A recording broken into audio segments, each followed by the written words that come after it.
Sam TV के सभी दर्शकों को आपके अपने अमित त्यागी का नमस्कार।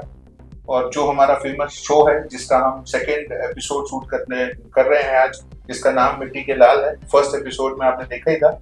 आज अगेन एक रेवोल्यूशनरी एजेंडा के ऊपर हम बात करने जा रहे हैं।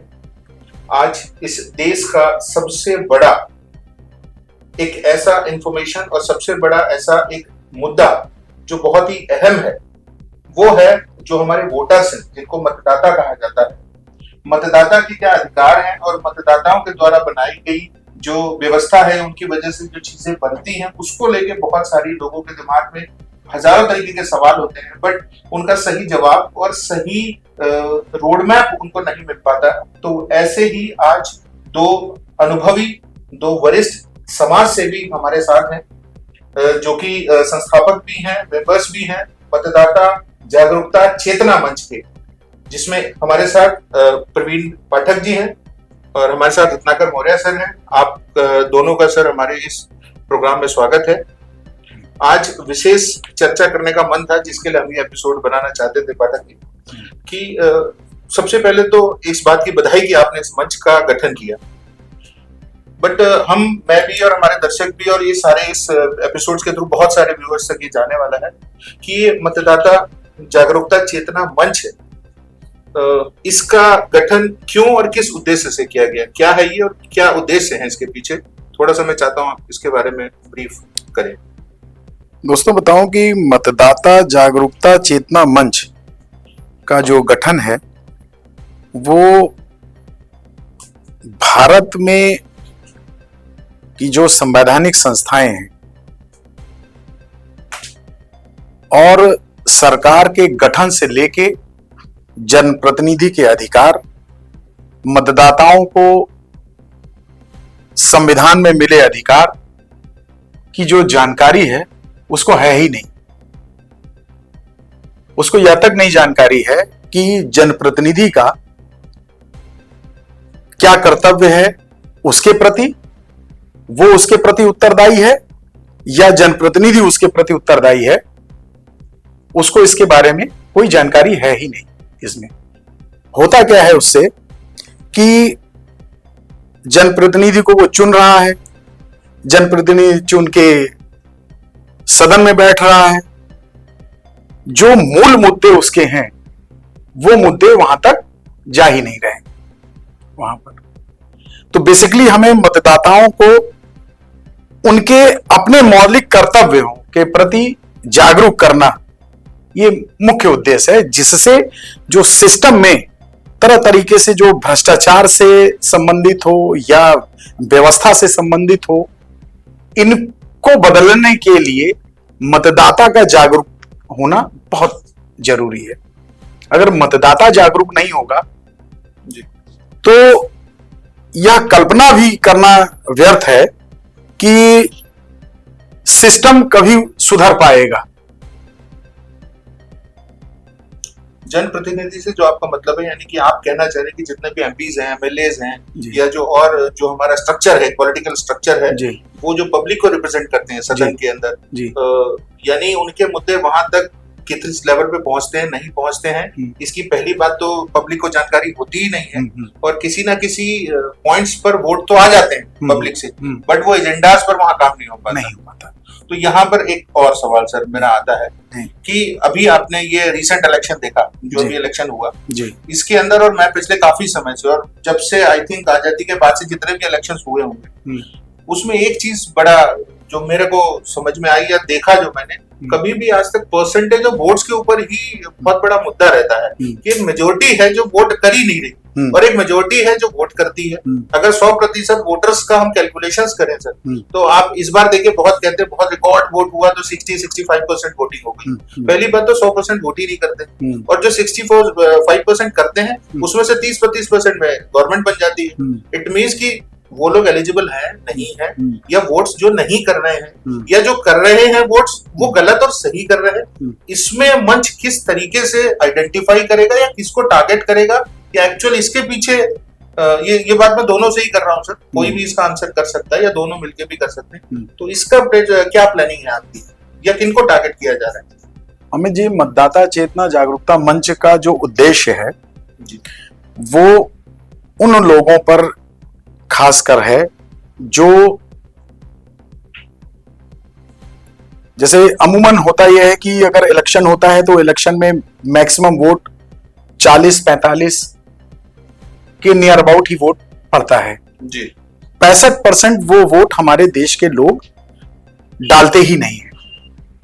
तो उनको वो ये सोचते हैं कि हमें इनसे कोई मतलब ही नहीं है उस वोट करने से, और उसके बाद अपने कर्तव्यों के प्रति वो जागरूक भी नहीं है, और उसके बाद जो है सिस्टम को दोष देने के लिए वो सबसे पहले आगे खड़े रहते हैं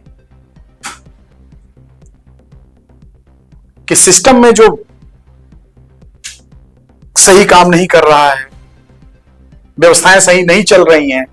मतलब उंगली उठाने में तो है, उंगली उठाने में तो वो लोग हैं, बट वो लेकिन वो निकाल रहे हैं उसको बनाने में उनका रोल नहीं है। उनका रोल नहीं है, उनका किसी प्रकार। तो उनके अंदर चेतना भरना, और इस मतदाता जागरूक चेतना मंच का जो गठन है वो राजनीतिक स्तर पर युवाओं को जी हमें जागरूक करना है कि जो राजनीतिक स्तर पर जो व्याख्यान आते हैं जी, उनकी समझ जब तक मतदाता के को नहीं होगी तब तक वो सही और स्वच्छ और सही कैंडिडेट का वह चुनाव नहीं कर पाएंगे। और सही कैंडिडेट का चुनाव यदि अगर नहीं होगा तो व्यवस्थाएं सही से नहीं चलेंगी, और व्यवस्था अगर सही नहीं चलेगी तो ये आप एक विकसित राष्ट्र और भारत और जो विश्व गुरु की बात आप कर रहे हैं या कल्पना है, ये सब व्यर्थ की बातें हैं। तो इसलिए मतदाता ही हमारी पहली सीढ़ी है इस देश की व्यवस्था को चलाने के लिए। यदि मतदाता जागरूक होगा, अपने अधिकारों के प्रति जागरूक होगा, तभी वो सिस्टम या व्यवस्था के प्रति जा पाएगा। अभी तो हमारे मतदाताओं को यह तक नहीं पता होगा, 100% नहीं पता होगा कि विधानसभा, एक छोटा सा एग्जांपल लेते हैं कि जैसे हमारे यहां, हम उत्तर प्रदेश से आते हैं, उत्तर प्रदेश में हमारी विधानसभा है। विधानसभा में एक कमेटी है, हर नागरिक को यह अधिकार उसको प्राप्त है कि वह अगर विधायक उसको नहीं सुन रहा या सिस्टम उसको नहीं सुन रहा है तो वो अपनी की बात को लेके उस कमेटी के पास जाए और अपनी बातों को रखे, और कमेटी उसको मॉनिटर करेगी और व्यवस्था को निर्देश देगी उसके लिए, न्याय के लिए। ये कमेटी सर पॉलिटिकल होती है या एडमिनिस्ट्रेटिव? नहीं, वो जो भी सरकार बनती है और कमेटी वो बनती है, ओके, और वो उसको करती है। अब मतदाता को यह तक नहीं जानकारी है कि यदि अगर उसके क्षेत्रीय मुद्दे हैं, विधायक उसको उठा रहा है या नहीं उठा रहा है, तो वो स्वतः खुद भी जाके सदन में अपनी बात को उठा सकता है, या उसको जानकारी नहीं है। तो इसलिए मतदाता को अगर जानकारी नहीं होगी अपने, आप इस बात को, मैं बीच में रोक रहा हूं सर, अभी जो आपने बोला कि इस कमेटी के जरिए, जैसे मैं नॉर्मल आदमी हूं सर, 20 बार मेरे दिमाग में बात आई कि यार मैं कुछ सवाल पूछना चाहता हूं या कुछ कहना चाहता हूं, मुझे ये बात किसी भी अच्छी नहीं लगी, बीइंग एन ऑर्डिनरी पर्सन, मतलब भले ठीक है मैं मीडिया लाइन से हूं, बट हूं तो अल्टीमेट ऑर्डिनरी, मुझे भी किसी की नेता की बात खराब लग सकती है, तो मैं सदन में क्या अपनी बात डायरेक्टली रखने का माध्यम है? देखिए, ऐसा है कि अमूमन लोग, मैक्सिमम सभी लोग जानते हैं कि याचिकाएं जो हैं जी दाखिल करने के लिए न्यायालय बना हुआ है जी, ऐसा नहीं है।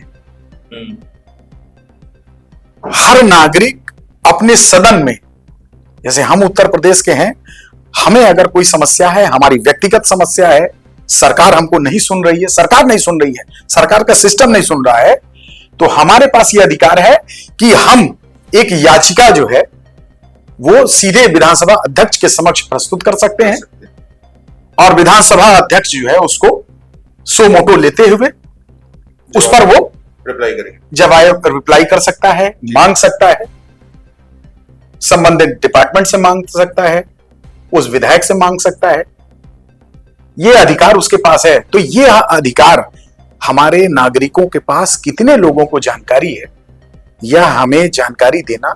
जब तक मतदाता, मैं समझता हूं मतदाता जब तक जागरूक नहीं होगा तब तक इस देश में बदलाव या भ्रष्टाचार मुक्त भारत कभी बनने के बारे में हम लोग सोच भी नहीं सकते। और सबसे बड़ी चीज यह है कि हमारे मतदाताओं में प्रश्न करने की आदत ही नहीं है। बिल्कुल सही। प्रश्न वो करता ही नहीं है। वो जो स्टेज लगा हुआ है, जिसको जो भाषण देना है, आया जनप्रतिनिधि, आया दे गया और दे के चला गया, और वो अपने जनप्रतिनिधि से वो प्रश्न पूछता ही नहीं है कि आप अगर ये दे रहे हो। उसकी बहुत सारी वजह है, क्योंकि एक फेयर होता है। हाँ। आम आदमी के आदमी, एक तो बहुत सारे लोग हैं जो पब्लिक में बोलने से डरते हैं, दूसरा एक ऐसा माहौल और प्रोटोकॉल होता है, जब कोई नेता आता है तो कम से कम 500 लोग उसके अपने होते हैं, कोई एग्जिस्टिंग मिनिस्टर्स होता है या उनका अपना एक प्रोटोकॉल होता है। तो आम आदमी सवाल छोड़िए, अपने गाँव में सवाल नहीं पूछ पाता, इतने बड़े माहौल में तो कैसे। अमित जी, मैं ये कही नहीं रहा हूं कि कोई मतदाता जो है वो मंच पे खड़े होने वाला जो राजनेता है वह कुछ बोल रहा है और आपको बोला और बोलने के बाद वो चला गया, आपको उससे प्रश्न करना है नहीं, आपको अपने अंदर प्रश्न करना है जी। आपके अपने अंदर ही प्रश्न करने की क्षमता ही नहीं है, जागरूक ही नहीं है प्रश्न करने के। वो जो भी बोला हम सुन लेते सब। फॉर एग्जाम्पल, एक बाबा हैं, वो घूम घूम के पूरे देश में 2014 के पहले योगा कराते रहे, और एक उनके साथ समाज सेवी थे जो अब नहीं है इस दुनिया में। उनका भाषण होता था और लोग उनको सुनते थे, बहुत ही गहराई स्तर तक वो बातों को बताते थे। और वो बाबा जी का योगा करने के लिए, बाबा जी के द्वारा योगा सिखाने के लिए वो सारे बड़े बड़े वो जो यूपीएससी टॉपर लोग आके वहां पर बैठते हैं जाके। अब बाबा जी ये कहते हैं कि दोस्तों, ईस्ट इंडिया कंपनी ने इस भारत को खोखला कर दिया और जहाज से सोना भर भर कर बाहर चला गया। लेकिन उस यूपीएससी पास करने वाला व्यक्ति, उसने कभी अपने अंदर प्रश्न नहीं किया कि क्या जो ईस्ट इंडिया कंपनी के बारे में ये बाबा कह रहे हैं ये सही है या गलत है। जबकि था ये कि ईस्ट इंडिया कंपनी दिवालिया घोषित हो गई और उसके शेयर होल्डरों ने उसकी कुर्सी और मेज तक उठा ली। तो जब वो बोरो बोरो भर के जहाज से कई जहाज लेके सोना लेके गया वो इंग्लैंड, तो ईस्ट इंडिया कंपनी तो बहुत आगे होनी चाहिए थी, तो दिवालिया कैसे हो गई। तो ये जो प्रश्न है, मंच पे आए लोग बोले और हमें उस पर शोध करने की जो चेतना है वो है ही नहीं। वो चेतना दोस्तों हमको जगाना है इस मतदाता जागरूकता चेतना मंच के माध्यम से, कि हर मतदाता के अंदर शोध करने की चेतना अवश्य होनी चाहिए। और जब तक शोध करने की चेतना उसके अंदर नहीं आएगा और वह परख नहीं कर पाएगा कि भारत की आजादी के पहले हमारे देश के हालात क्या थे और भारत की आजादी के बाद हमारे देश के हालात क्या हैं, जब तक इस पर शोध नहीं कर पाएगा, वो स्वतः नहीं शोध करेगा, तब तक आप यह सोचिए कि उसका वोट देना वो एक कूड़ेदान में डालने के समान है, क्योंकि उसके अंदर कोई चेतना है नहीं। जो सामने वाला बोल रहा है, कोई कुछ बोल रहा है, हिंदू मुस्लिम पे वोट हो रहा है, मंगलसूत्र पे वोट होके चला जा रहा है, 5 किलो अनाज पे वोट चला जा रहा है, शौचालय पे वोट जा रहा है। तो वो ये सोचना नहीं चाहता है कि इस देश का क्या दुर्भाग्य नहीं है कि 75 साल आजादी के हो जाने के बाद वो 5 किलो अनाज पे डिपेंड है। ये देश का दुर्भाग्य नहीं है। ये वाली बात सर काफी लंबी चली जाएगी जी। ये बिल्कुल सही है आपकी बात जी। ये मैटर है जी। हमारे युवा जो है आज हर चीज छोटी मोटी गूगल पे डाल के चेक तो कर लेते हैं जी, बट इतने बड़े मुद्दों पर वो गूगल नहीं करते। या बहुत सारे स्टेजेस हैं, करना चाहिए। हाँ। किसी भी इंफॉर्मेशन को आजकल क्या हो रहा है, चलिए छोटे मोटे हमारे व्यापारिक या पढ़ाई या इस चीजों में अगर हम कोई छोटी गलती करते हैं तो उससे छोटे नुकसान होते हैं, लेकिन हम अपनी एजुकेशन का मैं सारे युवा वर्ग को कहना चाहता हूँ, क्योंकि ये देश हमेशा से युवा लोगों का ही देश रहा है और आपका आज का भारत का युवा तो बहुत आगे जा चुका है और हकीकत में सबसे बड़ा मुद्दा भी युवाओं का ही रहता है, चाहे वो बेरोजगारी हो, एजुकेशन हो, मेडिकल फैसिलिटीज हो, क्योंकि इस देश को उन्हीं को चलाना है। तो मेरा सभी से कहना है कि जो बात अभी पाठक जी ने कही कि कोई भी बात, कोई भी स्टेटमेंट अगर गवर्नमेंट लेवल या इस तरीके के किसी भी संगठन के द्वारा या कोई भी ऐसा स्टेटमेंट जो डायरेक्टली गवर्नमेंट बनने ना बनने से रिलेटेड हो, जिससे हमारी आम आदमी की जिंदगी जुड़ी हुई है, उसको वेरीफाई जरूर करें। और अगर इन्फॉर्मेशन नहीं मिलती तो बहुत सारे मंच है, हम लोग बहुत जल्दी अपनी वेबसाइट्स पर भी आपको सारे लिंक्स देंगे, अपने अपने ऐप्स के थ्रू भी बहुत सारी आपको जानकारियां देंगे, तो उसको हम कंटिन्यू करेंगे। मेरा आप सवाल रत्नाकर सर आपसे है कि अभी जो मैंने शुरुआत की थी सर से कि एक बहुत बड़ा परसेंटेज है जो वोट नहीं कर रहा, एक्चुअली ये कौन लोग हैं जो वोट नहीं कर रहे? पर्टिकुलर कोई विशेष वर्ग है या पर्टिकुलर कोई सेगमेंट है, तो वो क्या है जो वोट नहीं कर रहा, और नहीं कर रहा तो क्यों नहीं कर रहा? क्योंकि आप वर्सेटाइल हैं, आप काफी इंडस्ट्री से जुड़े हैं, फिल्म लाइन से जुड़े हुए हैं और कहीं ना कहीं पॉलिटिकल भी आपका उठना बैठना काफी स्तर तक है, तो इस पर एनालिसिस तो हुई होगी सर। देखिए ऐसा है कि जहाँ तक मैंने देखा है, वोट ना करने के पीछे कारण कुछ तो ये होता है कि चलिए हमारा वोटर लिस्ट में नाम नहीं है। बहुत से लोगों का नाम जैसे क्या हुआ कि बाय डिफॉल्ट कभी कभी हट जाता है, या जो उनके अपोजिशन वाले होते हैं कि चलो भाई ये लोग हैं, ये समाज है, ये हमें वोट नहीं देगा, तो वो लोग उसका वोट कटवा देते हैं। एक तो ये है। दूसरा ये है कि उदासीनता जो है वोट न देने के प्रति, उसमें मुझे लगता है कि मिडिल क्लास, जो मैं समझ पा रहा हूँ कि मिडिल क्लास का उसमें रोल ज्यादा है या फिर बहुत हायर क्लास का है और जो नीचा, जो एक कम आय वाला व्यक्ति है, वो अपने वोट के प्रति तो जागरूक है कि मुझे जाना है और लाइन में लग के हमें वोट देना है जी। और उसके घर के जितने भी है जो वोटर हैं, जिनका वोटर लिस्ट में नाम है, वो वोट देना तो चाहते हैं और जाते भी हैं। और घंटों घंटों लाइन लंबी लंबी आपने देखा होगा, तो उस लाइन में आपने कभी यह नहीं देखा होगा कि कोई सूटेड बूटेड आदमी, ठीक है, सूटेड बूटेड आदमी उस लाइन में लग के और वोट दे रहा होगा। या हो सकता कभी कभी जो है वो लोग लाइन को क्रॉस करके भी जा सकते हैं, जो शायद नहीं दिखता होगा। लेकिन वोटिंग परसेंटेज कम होने के पीछे सिर्फ और सिर्फ कारण यह है कि जो हमारी लोकतंत्र की जो प्रणाली है और लोकतंत्र जिस तरीके से 75 साल में जितना परिपक्व हुआ है, उससे ज्यादा लोगों की उदासीनता और बढ़ी है, क्योंकि जो समाज का हित है वो लोकतंत्र के मंदिर से ही होता है। बिल्कुल। हम अपने जनप्रतिनिधि, चाहे वो ग्राम प्रधान हो या पंच हो, शुरुआत तो हम नीचे से करते हैं ना। तो जो ये डाइवर्सिटी है, उस डाइवर्सिटी में जो हमारा प्रतिनिधि चुन के जाता है, चाहे वो ग्राम प्रधान का हो या जिला पंचायत का हो या नगर पंचायत का हो, हमने वोट तो दे दिया, लेकिन उस वोट के बदले में जो, भाई चलिए नगर पंचायत है या ग्राम प्रधान है, वहां जो नाली है, खड़ंजा है या जो भी चीजें हैं, उसको बेसिक मुद्दे हैं, जैसे उसको आवास मिलना है, मतलब गवर्नमेंट ऑफ इंडिया से जो फंड गया प्रधान के उसमें, या जो स्टेट से गया, तो उसका सही से तो वो नहीं होता है, बंटवारा नहीं होता है जी। और ये जो बंटवारा ना होने के पीछे क्या होता है कि जो गरीब है बेचारा, जिसको एक आवास चाहिए, जिसको एक राशन कार्ड बनवाना है, जिसको हेल्थ की सुविधाएं लेनी है, उसकी जो गवर्नमेंट की तरफ से जो स्कीमें चल रही है, उसमें जो उनको फायदा लेना है, उसमें भी जब उसको पार्टिसिपेशन, मतलब उसको जो उसका हित है, जो उसका लाभ है, वो जब नहीं मिलता है, तो कहीं ना कहीं वो चिल्लाता तो है, देखिए परेशान हो जाता है। देखिए परेशान तो होता है, लेकिन वही परेशान आदमी आगे चल के वोट वही देता है। लेकिन जो आपने कहा ना कि 40% या 60% जो लोग वोट नहीं दे रहे हैं, वो आखिर उसका कारण क्या है? उसका कारण क्या है? मान लिया बहुत बड़ा बिजनेसमैन है, ठीक है, अब वो बहुत बड़ा बिजनेसमैन तो चाहिए रहा कि मेरा भाई बिजनेस चल ही रहा है, मैं वोट दूंगा तब भी और नहीं दूंगा तब भी, तो मैं क्यों जाके लाइन में लग के वोट दूं?